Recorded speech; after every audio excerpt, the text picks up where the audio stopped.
Hey everyone, it's Jordan from Fish Keeping Made Easy, and today I'm going to give you a quick update on my Amazon pufferfish. So, one of my Amazon care guide videos has done really quite well, and a lot of people have been asking for an update on Amazon puffers since I did that video, as I think it's been about 4 or 5 months since I've done it.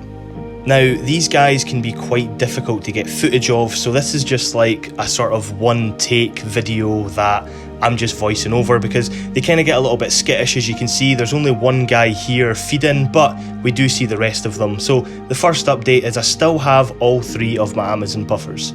They're all doing really well, and as you can see, they still really enjoy their food.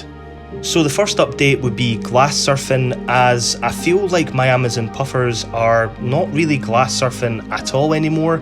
So I did say that it seemed to be a natural behaviour that they possessed, and they still do it from time to time, but really I've just seen them kind of floating around the bottom, floating around the top, not really doing that same consistent behaviour they were doing before.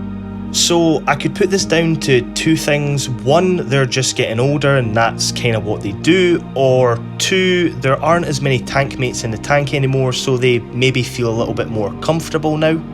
The next thing is their tank mate that is a betta. So I've had a few people saying, oh, you can't keep a betta and pufferfish together, that's just a disaster waiting to happen. Well, basically, let me tell you the story of what actually happened.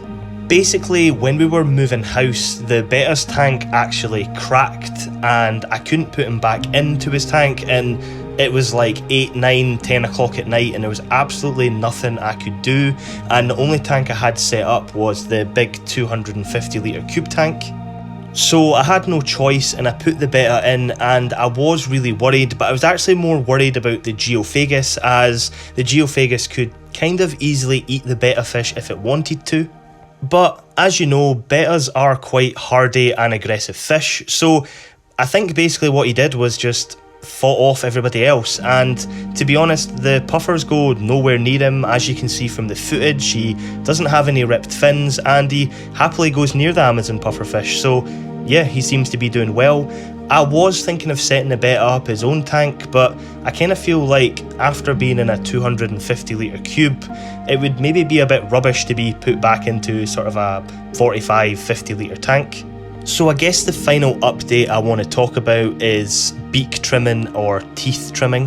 Now, it was December when I posted the video about my Amazon puffers, and at that point I didn't really have any of them that had overgrown teeth, but one has slightly started to develop overgrown teeth.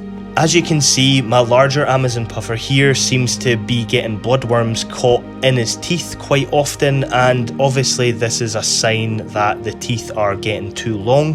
Now, he can definitely still eat food and swallow it. As you can see, his belly is kind of full there, but this bloodworm issue getting stuck in his teeth is definitely something that I need to address, so in the next couple of weeks I'll definitely have to trim his teeth. Of course, I will document this process, but it won't be a tutorial video on how to trim Amazon puffers' beaks. It will just be me using advice and tips I was given by other people. I did also have the opportunity of purchasing 2 additional Amazon pufferfish, but unfortunately they weren't in the greatest condition. They were quite skinny and their teeth were kind of overgrown already, so they definitely had some issues, and I didn't really want to take this on having the 3 really healthy Amazon pufferfish that I have right now. So thank you very much for watching. Please subscribe to the channel, and if you want to know more about Amazon puffers, I do have a care guide in the description below, and I will see you in the next one.